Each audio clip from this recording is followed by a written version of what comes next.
Olá, amigos. Boa noite. Sejam todos muito bem-vindos a essa palestra virtual da Escola Espiritual da Rosa Cruz Áurea, cujo tema que vamos discutir, refletir ao longo desses 60 minutos é exatamente como atua o karma. E para que possamos fazer essa reflexão conjunta de uma forma didática, a proposta inicial é que apresentemos uma formulação. Uma fórmula simples e didática que vai nos auxiliar nessa reflexão durante 40 minutos e em seguida 20 para perguntas, para que possamos entender como o karma atua em nossa vida concreta. E para iniciarmos essa formulação, utilizaremos um recurso muito simples. A nossa vida atual como ela é, como nós somos. A nossa vida atual. Pode-se dizer que ela é resultado de uma herança kármica.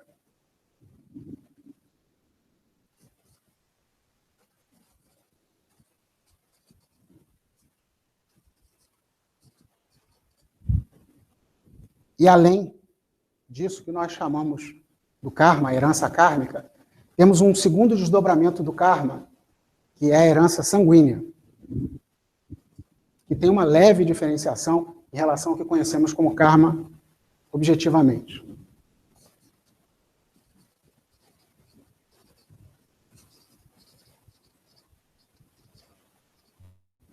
Aqui talvez esteja pequeno, mas a nossa vida atual, herança kármica, herança sanguínea. Se essa formulação parasse aqui, poderíamos tranquilamente dizer que a nossa vida é totalmente definida pelas linhas do destino. A nossa vida não teria uma saída. Seguiríamos simplesmente uma sequência pré-determinada. Ou seja, a nossa vida seria determinística. Por isso, para além desses dois elementos, existe um elemento que vamos chamar inicialmente de uma inovação, ou, como conhecemos bem, uma boa nova. Essa inovação, essa boa nova, não se manifesta automaticamente, assim como esses dois elementos se manifestam automaticamente sobre a nossa vida. Não. Essa inovação, essa boa nova, depende de um processo que, ao longo desse nosso período, tentaremos desenvolver isso. Mas antes, vamos explorar o primeiro lado dessa equação, a herança kármica. Então, estamos diante do desafio de entender como o karma atua. E, é claro, como que ele é produzido, onde ele é gerado. E, para isso, vamos precisar utilizar alguns conceitos que vão possivelmente ser aprofundados, inclusive, em outras palestras virtuais. E um desses conceitos muito importantes, que já foi falado diversas vezes, mas não talvez na profundidade necessária, que é o conceito do microcosmo. Toda a literatura esotérica, toda a tradição fala que o ser humano é um ser ovoide, ele tem uma forma ovoide. O que significa, concretamente, que nós não temos só um corpo físico e os nossos corpos sutis, como se entende no esoterismo.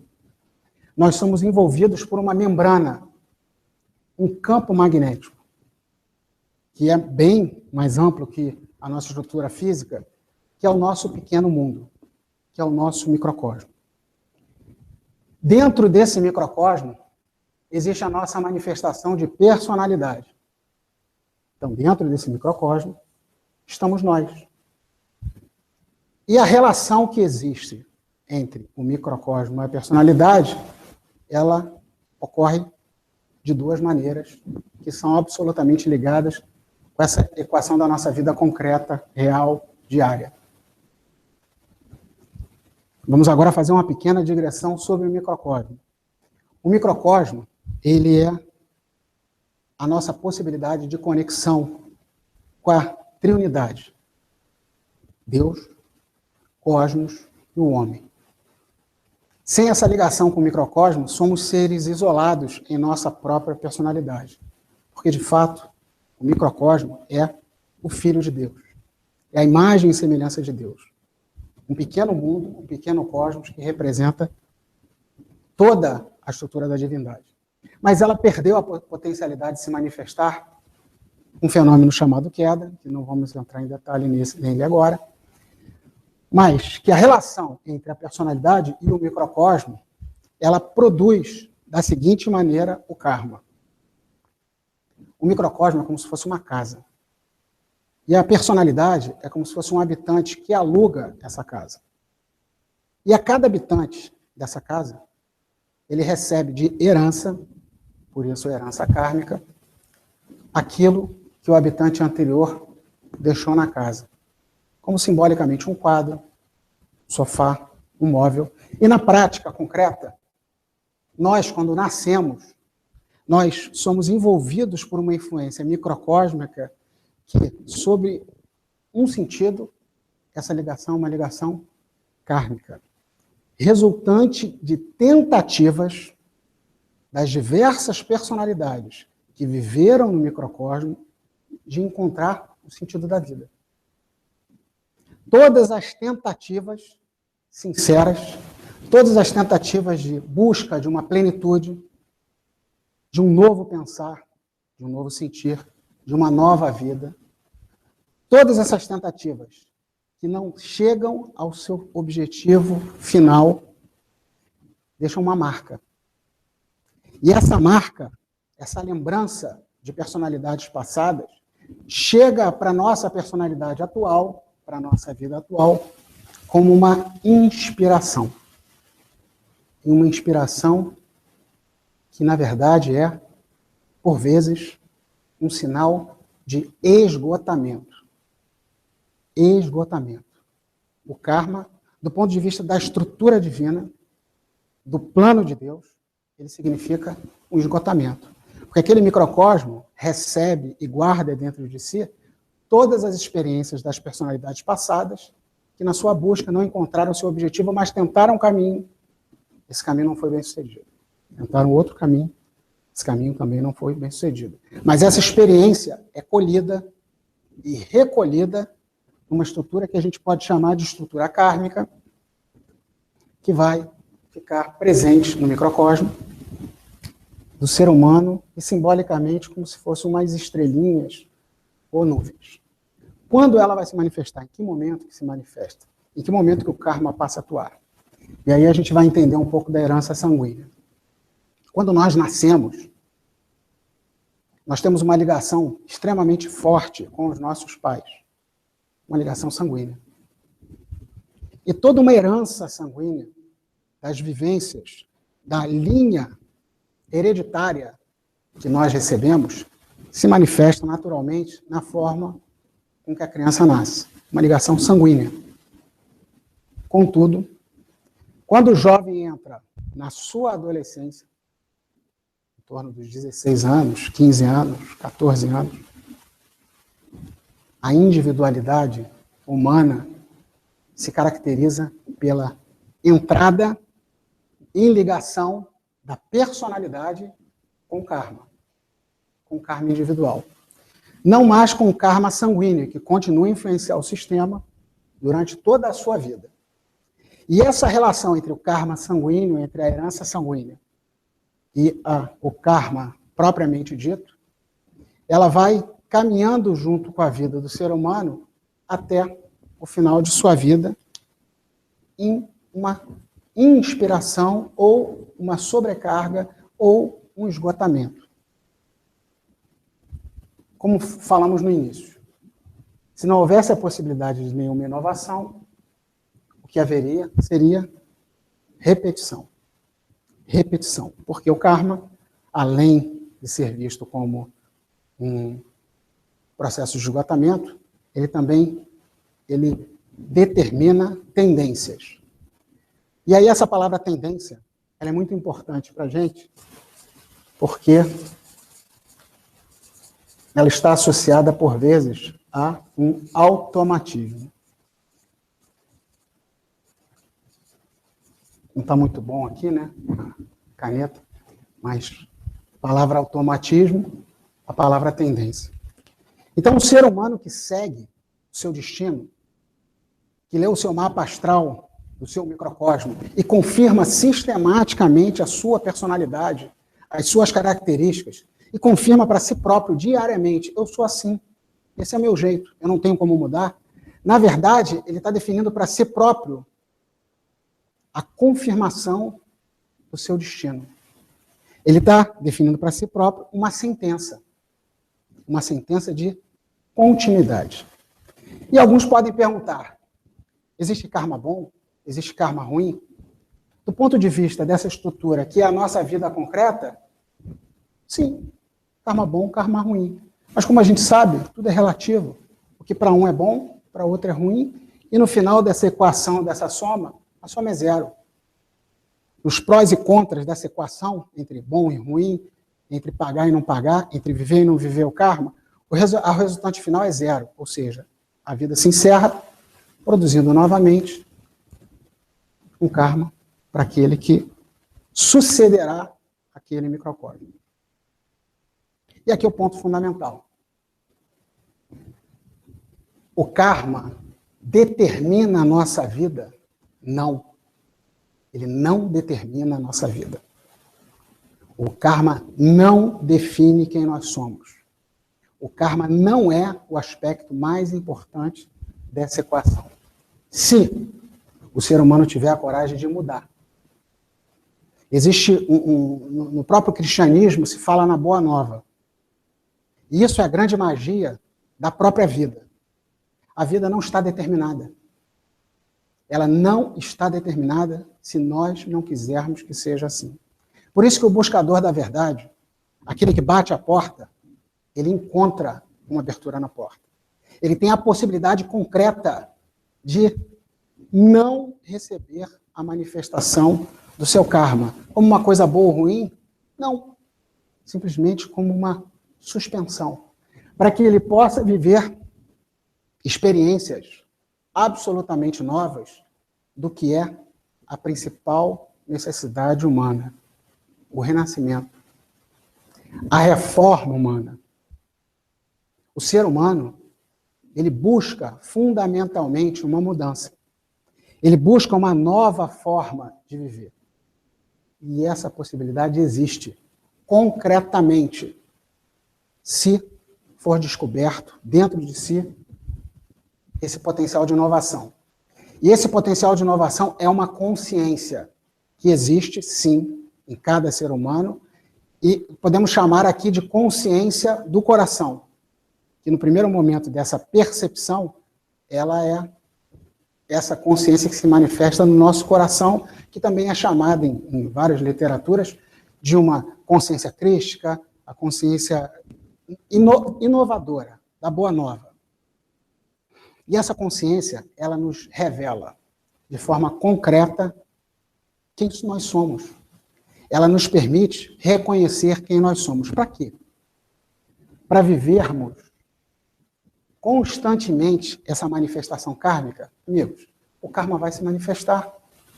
Isso não é uma grande descoberta. Isso não nos faz novos. Isso não nos renova. Isso não nos torna uma pessoa melhor ou pior.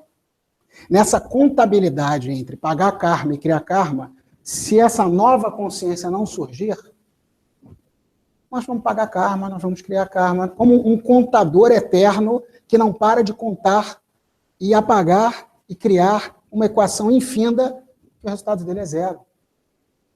É a morte do corpo físico e a morte da consciência natural. Mas Deus não abandona a obra de suas mãos. Não é parte do plano divino que o ser humano fique preso dentro de si próprio, dentro das agruras criadas por essa queda microcósmica. É parte do plano divino que o ser humano renasça, faça uma mudança fundamental de sua estrutura, se torne um novo homem. E essa possibilidade, ela é tão concreta quanto a manifestação kármica. Ela é tão real quanto à manifestação kármica. Contudo, e acreditem, ela revoga o karma. Se tivéssemos que pagar, e aí, de novo, usando a lógica, se num processo espiritual, real, concreto, baseado numa inovação, tivéssemos que queimar o karma de vidas microcósmicas que estão acumuladas lá, certamente 70 anos não seriam suficientes. Certamente. Porque uma carga de acúmulo que gira ao longo de eões, de eras, desde que o ser humano é acompanhado pela estrutura microcósmica, desde a queda do homem original, não seria possível. Por isso, no momento que o ser humano desperta, esse processo de criação e purgação do karma, ele pode ser suspenso. E é interessante aqui que essa visão do karma muda absolutamente, totalmente a nossa forma de entender a vida. Porque o karma nos coloca contra a parede, por uma decisão. Se o karma é um processo de esgotamento, e aquele que o vê assim, já despertou, e não sabe, talvez, essa consciência da inovação. Essa consciência divina, essa consciência que chamamos de consciência do coração, ela funciona como um espelho, como havíamos dito. E esse espelho revela um cansaço, uma estrutura cansada, que não suporta mais seguir sempre os mesmos caminhos. Mas se os mesmos caminhos, os caminhos recebidos pela herança sanguínea, não satisfazem mais essa busca do novo, se os caminhos recebidos pela própria herança kármica, pessoal, não satisfazem o novo, então que caminho seguir?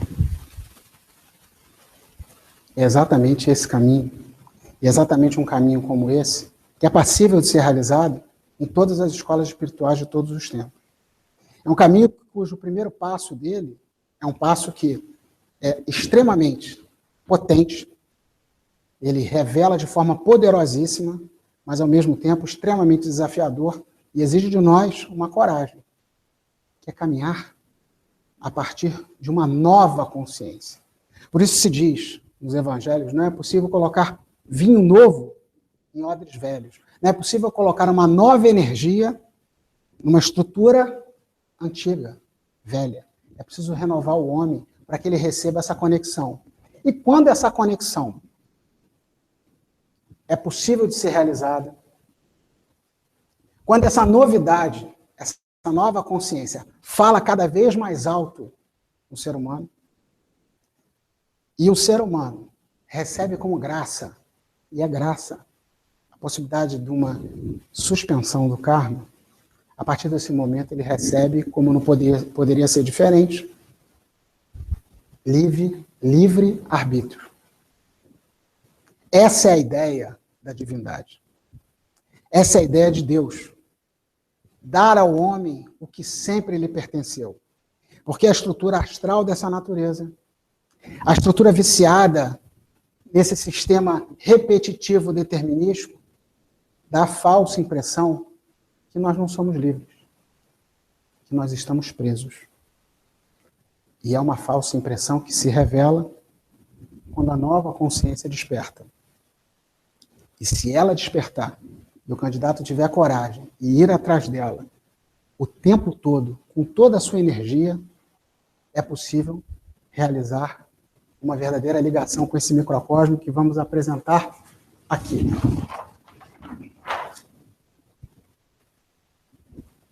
Se o microcosmo é a verdadeira possibilidade de conexão do homem com Deus e com o cosmos, se ela é a promessa divina de fim do isolamento do eu, do isolamento da individualidade, da solidão, então é possível um caminho de conexão e reconexão com a ideia divina.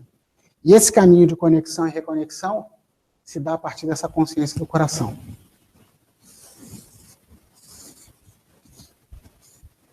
Esse somos nós. Nossa consciência nebulosa, mental, ela não é capaz de abarcar o plano divino. Mas ela é importante para entender o processo se essa que estamos chamando de consciência do coração for dado espaço a ela para despertar. Ela não funciona automaticamente como funciona o karma, a herança sanguínea. É preciso espaço. Essa nova consciência não força a passagem, como nós sistematicamente forçamos as situações na nossa vida. Criamos circunstâncias para que as coisas funcionem do jeito que nós gostaríamos que fossem. Não. Deus não abandona a obra de suas mãos, mas também não se impõe. Essa que a gente pode chamar de uma consciência divina é uma consciência simplesmente de doação, de entrega. E aquele que quiser receberá essa possibilidade de percepção da consciência divina. Em um processo de descoberta, de autoconhecimento, essa manifestação de uma reforma estrutural do homem, ela passa necessariamente pela própria corrente sanguínea e atinge a nossa cabeça e nos tornamos um buscador da verdade. Sente, no primeiro momento, que é possível um novo e busque compreendê-lo. Se esse processo seguir, esse microcosmo, que é bem maior do que isso, né? Eu privilegiei o desenho, nosso desenho, mas ele é bem maior do que isso. Ele passa a ter uma conexão com o ser humano, porque se o microcosmo, a mônada divina, ele tem essa ligação com o divino, existe um aspecto dentro dele que entra em contato com o ser humano. Então, essa consciência do coração, ela tem uma interseção, ela tem uma tangente, ela toca ao mesmo tempo a consciência humana e a consciência divina. É um ponto de mutação, é o ponto de contato, é o ponto de inovação, é o ponto de renovação.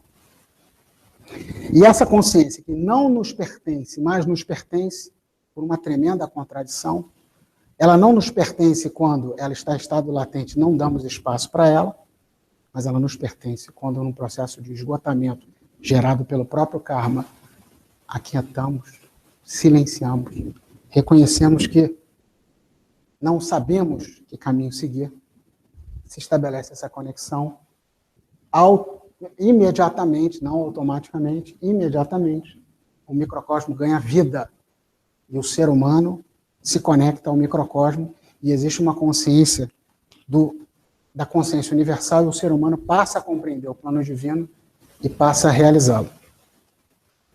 Então, nesse sentido, o karma, ele deixa de ser visto como algo apenas para a nossa personalidade, como algo que simplesmente gira como se fosse um carrossel, alegria e tristeza, pagar karma, resolver karma, purgar karma. Esse processo é inútil. Nós sabemos disso. E nós vivemos uma época que a transparência é a principal característica. Nós estamos vivendo essa transparência de forma muito clara. Então, a necessidade de mudança fundamental do ser humano é exatamente isso. É a percepção que é a partir de um novo que é possível essa renovação da estrutura humana. E que o karma, ele não é algo determinístico, algo que define, a não ser que queiramos que o seja. Vamos ver se temos algumas perguntas.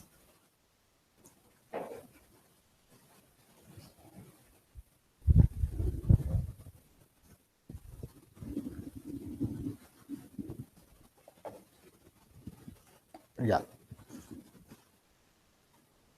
Agora, pois, uma colocação do Jurandir de Birigui, São Paulo. Agora, pois, permanecem a fé, a esperança e o amor. Estes três. Porém, o maior destes é o amor. Como a sabedoria universal interpreta esta máxima de Paulo? Muito bom, Jurandir, muito interessante. Exatamente, em outras palavras, o que a gente está dizendo aqui. Você pegou uma linha de raciocínio muito elevada, muito bonita, muito poética e ligada aos evangelhos. É exatamente isso, é o amor. O que faz com que nossa personalidade natural simplesmente se aquiete e o que nos propicia esse aquietar é reconhecer o verdadeiro amor. O amor natural, que a gente conhece bem, ele se assemelha ao karma. Ele gera dor, gera alegria, gera ilusão, gera fantasia. Quanta fantasia não se faz? Um aprisionamento em si próprio. Mas o amor divino, que é esse amor, que de fato é um amor que está em nosso coração como um potencial de verdadeira inovação, é esse amor que você se refere. Fé, esperança, mas o maior de todos é o amor. Sem a fé, que pode ser compreendida como um conhecimento, uma percepção do nosso coração, uma fé. A esperança, que é como um elmo da esperança. E o amor, ele é mais do que simplesmente o que a gente costuma perceber.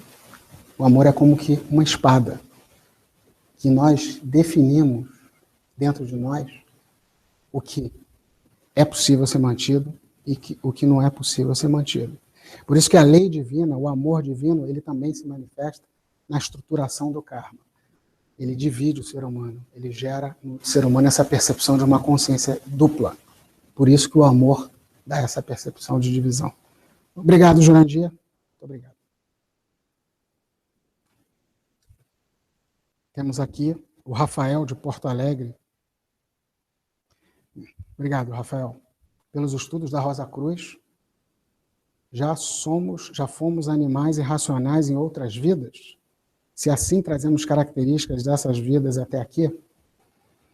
Rafael, essa questão da consciência animal, do ponto de vista da Rosa Cruz, o ser humano, ele desde sempre, e aí sendo bem direto, ele é uma estrutura humana conforme a gente conhece. Essa transmissão de consciência do animal para o ser humano natural não é assim que nós compreendemos. Porém, nós temos uma ligação profunda com o reino animal. Profunda. E todo desenvolvimento do homem, todo desenvolvimento dessa consciência que a gente se referiu aqui, é um desenvolvimento que também propicia a todos os reinos, não só o animal, mas o vegetal e também o mineral, uma elevação de uma consciência planetária. Então, embora o ser humano ele seja, desse ponto de vista da escola espiritual da Rosa Cruz Áurea, sempre uma consciência que a gente entende como consciência humana, ele mantém uma ligação planetária, e aí, naquela formulação que foi colocada, talvez justificasse até pensar isso. Né?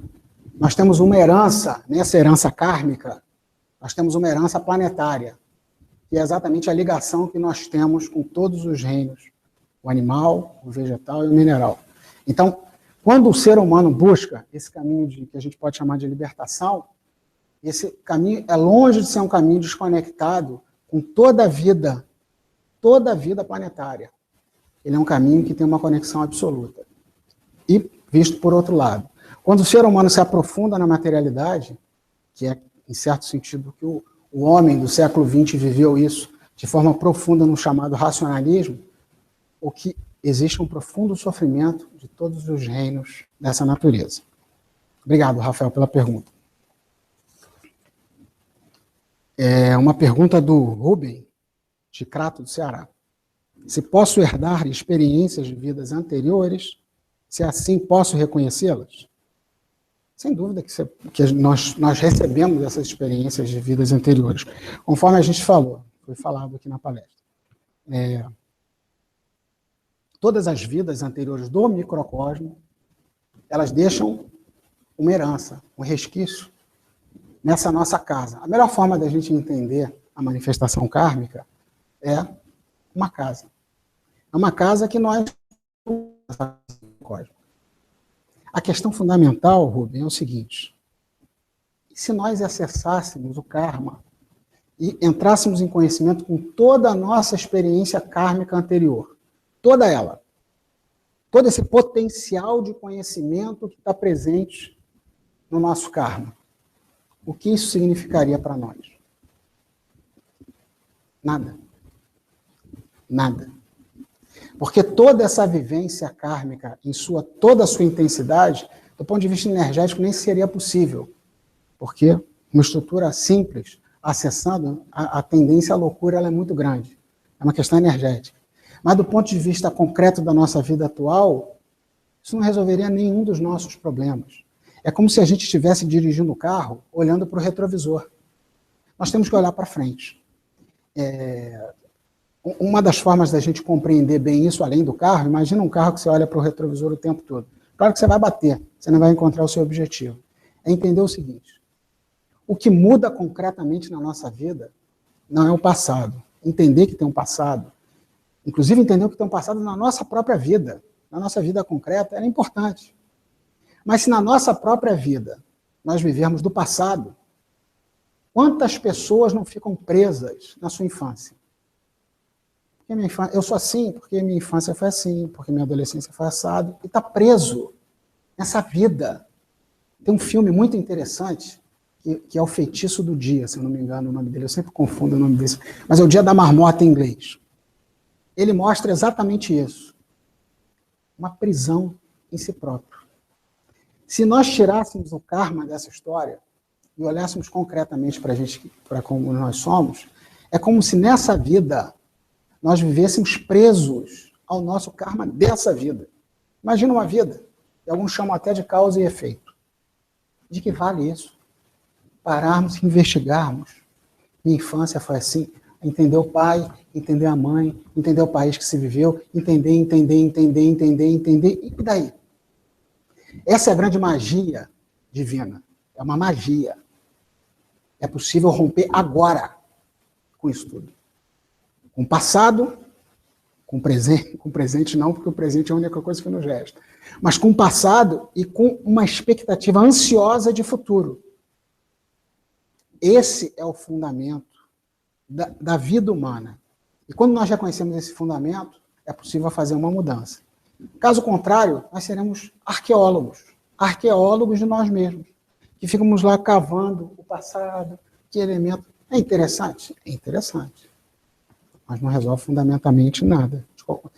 Ou seja, Rubem, vamos olhar para o nosso presente concreto, que ele tem um fundamento muito mais importante. Obrigado pela sua pergunta.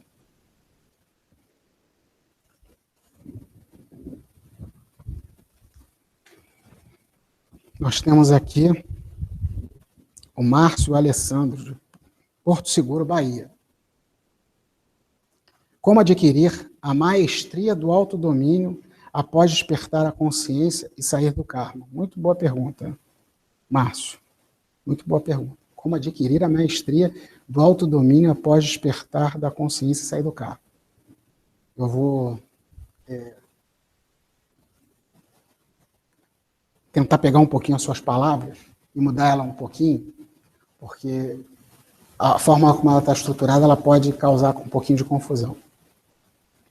Na verdade, quando nós despertamos, e esse despertar dessa consciência divina, ele é tudo de mais precioso que nós temos. Ele nos dá todo o potencial para exatamente, conforme foi dito, aqui eu vou ler novamente a sua pergunta, ele nos dá todo o potencial, não somos nós que determinamos isso com a nossa vontade natural. É como se fosse, hoje a gente entende até por imagens, né? A gente pode firmar uma imagem. Imagina uma imagem bem assim, bem ficção científica, né? E não é mentira, não é fantasia. Imagina, agora piorou de vez, né? Quem conseguir ver esse desenho está de parabéns. Imagina que o nosso coração, ao ser despertado com toda a intensidade e não ser suspenso, ele cria um campo magnético ao redor dele. Ele cria um campo magnético que impede.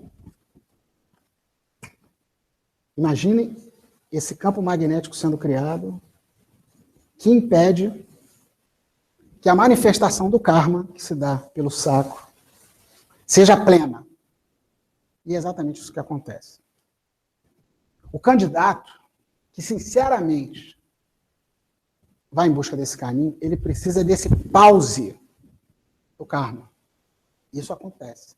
Sem controle, sem autodomínio e sem uma vontade firme, potente. A questão é, e é a razão pela qual existe uma escola espiritual como a Rosa Cruz Áurea.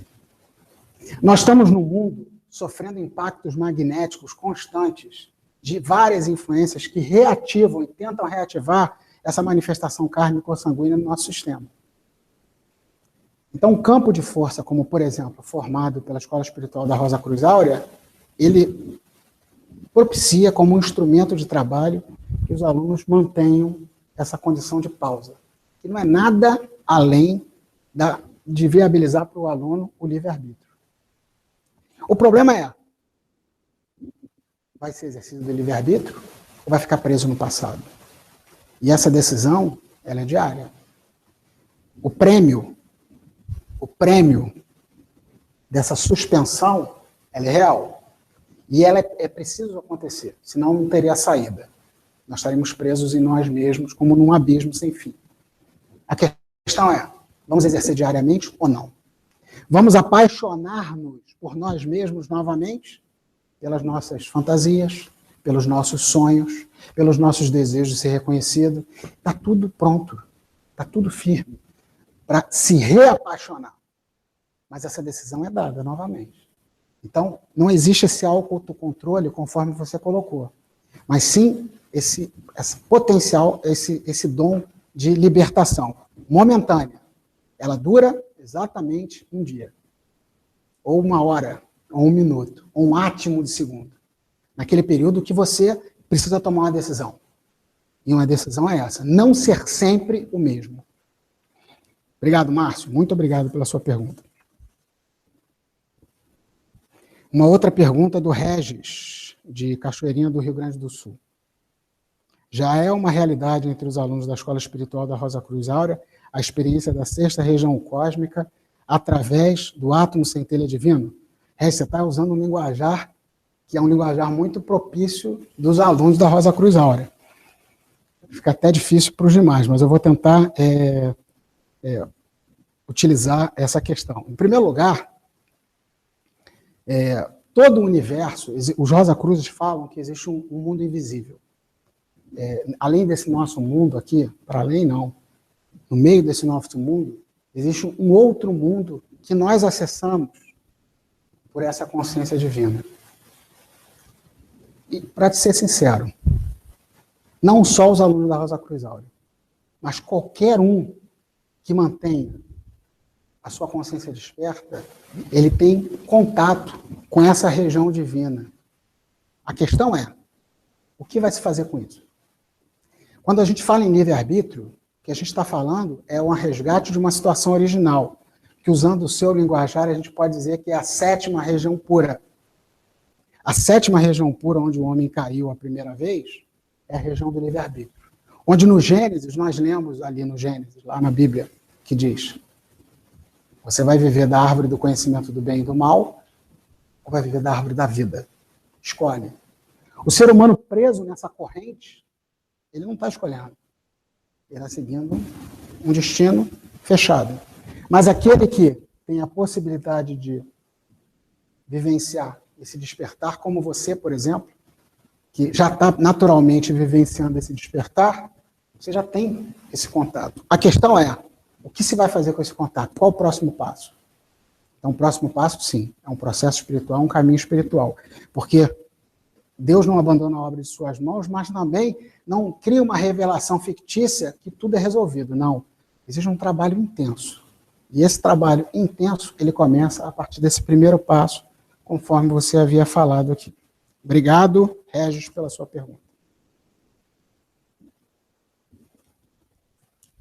Mas várias perguntas aqui. 3. Vamos lá.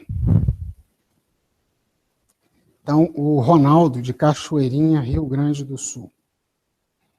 Tenho me atraído pelos ensinamentos da Escola Espiritual da Rosa Cruz Áurea, mas como saber se essa satisfação não seria mais uma armadilha do ego? Como saber que sou um buscador? Como sair desse ciclo que, por vezes, denominamos karma? Então, foi uma bola de 3 pontos. Você fez 3 perguntas, mas todas muito boas, muito interessantes, Ronaldo. Tenho me atraído pelo... Como saber se não é uma armadilha do ego? Bem, No momento que a gente começa a fazer esse tipo de pergunta, ela já supõe uma outra consciência, automaticamente. E esse é o papel principal desse toque, dessa inovação que a gente tem, que a gente colocou desde o início. Quando essa inovação ela se manifesta, imediatamente esse tipo de questão surge. Porque quando não existe a inovação, não existe essa boa nova, o ser humano segue a sua consciência natural. Em seguir sua consciência natural não é o que questionar, é o ego ou é a alma. E essa questão é uma questão que ela começa assim e ela finaliza, se a gente pode dizer que tem um final, né? Parece um pouco pretensioso, mas ela finaliza em fundir a vida em uma só. Essa divisão que é percebida no início, ela se perde com o tempo e se funde numa só. Mas respondendo a sua pergunta direta, essa questão é respondida diariamente a cada momento. Não só o interesse pela Rosa Cruz Áurea, mas qualquer interesse. É natural que, se o karma ele gera um esgotamento, o ego, por incrível que pareça, por aparente contradição, ele também nos leva para o processo espiritual. Porque ele se auto-revela, ele se auto-desmascara, ou melhor, a percepção anímica, ela reconhece, ela desmascara a percepção do ego. Então, essa divisão que tem sentido, ela também vai perdendo ao longo do tempo. Como saber se sou um buscador? Isso é fácil de responder. Certamente você é um buscador. Isso eu respondo. Todo buscador é esse que está fazendo o que você está fazendo. Está tentando entender as coisas como são.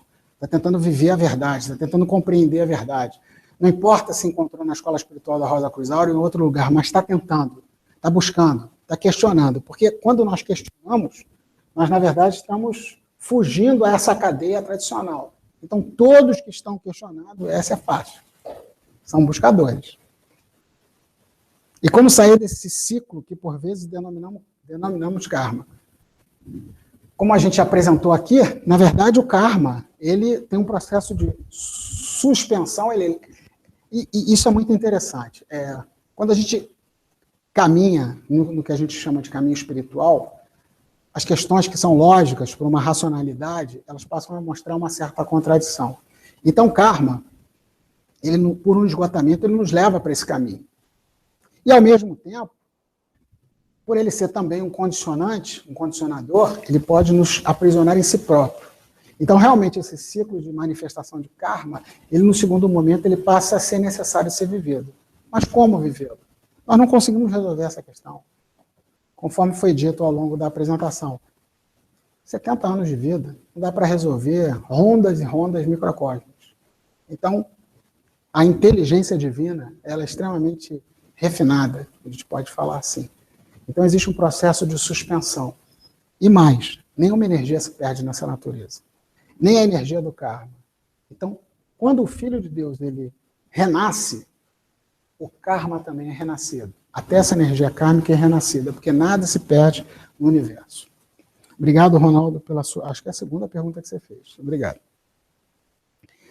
O Adriano de Iperó, São Paulo. O karma se manifesta internamente como tendências, desejos, vontades, ou de maneira externa, como situações, experiências, etc. Muito boa questão, Adriano. Se manifesta exatamente dessas duas maneiras. Nós podemos dizer que quando uma criança é atraída por uma família no seu nascimento, ela é atraída também por condições kármicas, né? Por afinidades kármicas. É como se fosse, sim, uma pré-determinação. Nesse sentido, existe alguma pré-determinação. As condições de país, as condições já estão mais ou menos definidas por afinidades. O tipo de experiência que você pode viver, o tipo de situação.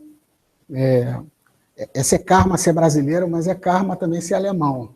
Então, no fundo, não importa, né?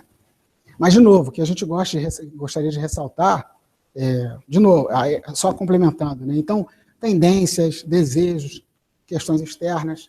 Na verdade, fazendo um modelo simplificador, a gente pode dizer que tudo, no fundo, é lei de causa e efeito, é karma.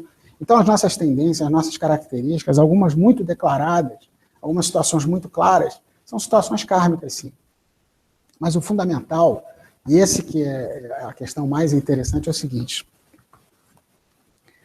se eu estou insatisfeito com a vida como ela é, a minha vida como ela é, e eu olho ela do ponto de vista kármico, eu falo assim, poxa, como se recorrentemente se fala, meu karma, não tem jeito, eu tenho que passar por isso. Fundo, essa sensação de inadequação, de insatisfação, ela é exatamente uma necessidade de uma descoberta de um novo. Então não é solucionar o karma não impede nada, absolutamente nada. Pelo contrário, ele nos leva para as cordas. Como se fosse uma luta da vida, que nós caímos nas cordas. E quem nos coloca nas cordas é o próprio karma. Ele nos coloca diante de uma situação que não tem jeito. A gente tem que mudar a forma de agir. Aquela luta, do jeito que ela está se dando, ela não resolve o problema. Então, o novo, essa nova consciência, essa que a gente chama de consciência divina, para ela, independente da situação kármica que nós estamos.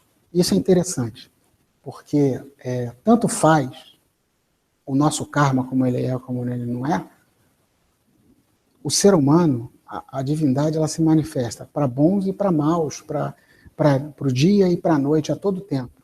Então, a qualquer momento, e isso é a grande mensagem que de todas as escolas gnósticas, a qualquer momento é possível se libertar, não só do karma, mas se libertar de si próprio, das suas tendências que estão aparentemente definidas.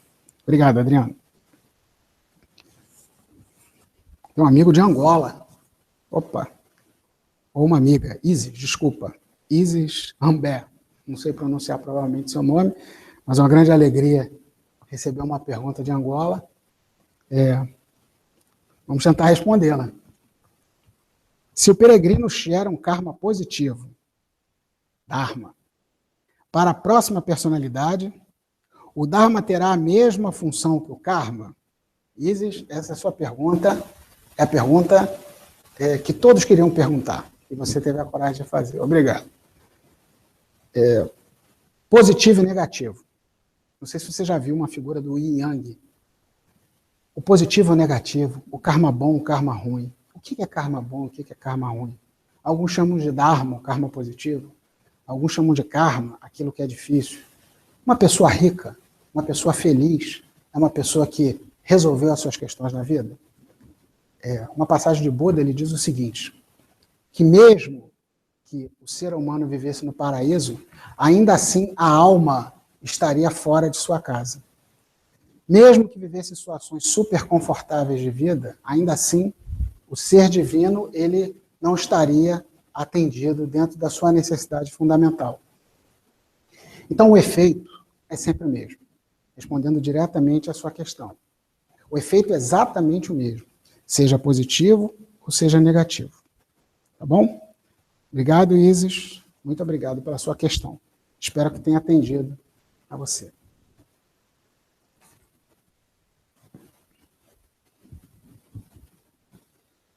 Uma pergunta que está um pouco fora aqui do tema karma, mas vamos tentar ver se a gente consegue relacionar. Eu posso me relacionar diretamente com os deuses do Olimpo? O sétimo reino seria onde estão os deuses do Olimpo? Rafael, Porto Alegre. Rafael, sinceramente, eu não entendi a sua pergunta. Onde que a questão dos deuses do Olimpo estaria aqui no sétimo reino? A questão é a seguinte, quando a gente humaniza a questão, personaliza, dá personalidade a deuses pessoais, a gente está se ligando a um aspecto que a gente não tratou aqui nessa nossa reunião de hoje, que é um aspecto da nossa vida que chama-se esfera refletora, que estão cheios de potestades, imagens concretas. Quando a gente entra em contato com essa consciência divina, não há nada, absolutamente nada, de ligação pessoal. O microcosmo, esse cosmo, microcosmo, ele é a própria manifestação da divindade, que não é pessoal. Então não existe uma ligação pessoal nestes termos que talvez, se eu compreendi a sua questão, você colocou. E a sétima região cósmica é exatamente onde nós vivemos, né? Então, não existe essa ligação. Agora, é possível se relacionar com qualquer tipo de potestade da esfera afetora? É possível se relacionar. A questão é, esse tipo de relacionamento ele aumenta o aprisionamento humano, porque exatamente essas são projeções de imagens concretas de pessoas, de imagens, de espíritos, de luz, coisas que são reflexos da nossa concretude, que não dizem respeito a uma libertação. Mas, sim, é possível, mas não resolve uma questão fundamental humana, que é exatamente sair dessa cadeia de causa e efeito infinito, que às vezes é gerado pelo karma. Obrigado, Rafael. Obrigado pela sua pergunta. Vamos fazer ao final dessa palestra, fazer um anúncio aqui para vocês sobre, toda vez que nós temos uma palestra virtual, nós temos um encontro via Skype, para aqueles que quiserem se aprofundar um pouco na palestra, ter um pouquinho mais de possibilidade de ter uma interação com os palestrantes da Rosa Cruz Áurea. Então, aquele que tiver interesse, eu vou aqui colocar aqui no visor aqui, mas é basicamente entrar via Skype no virtual1.rosacruzaurea. O dia dessa palestra, desse encontro virtual, é dia 3 de outubro, às 20 horas. Então, eu vou pegar aqui o anúncio aqui e vou botar aqui na tela para ficar mais claro para vocês.